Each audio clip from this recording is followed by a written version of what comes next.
Do you know about homophones? In this video, I'm gonna explain this topic. So let's get started. Homophones মানে হলো এমন শব্দ যেগুলোর উচ্চারণ একই কিন্তু বানান ও অর্থ ভিন্ন। এগুলোকে আমরা সেম প্রোনাউন্সিয়েশন বাট ডিফারেন্ট ওয়ার্ডসও বলতে পারি। Let's look at some examples. HERE here, here অর্থ এখানে। HEAR হিয়ার, হিয়ার অর্থ শোনা। তাহলে দেখা গেল এই দুটি শব্দের উচ্চারণ একই তো বানান ও অর্থ ভিন্ন।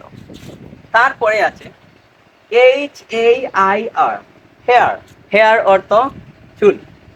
HARE হেয়ার, হেয়ার অর্থ খরগোশ। উচ্চারণ এক কিন্তু বানান ও অর্থ ভিন্ন। HEIR ইয়ার, ইয়ার অর্থ উত্তরাধিকারী।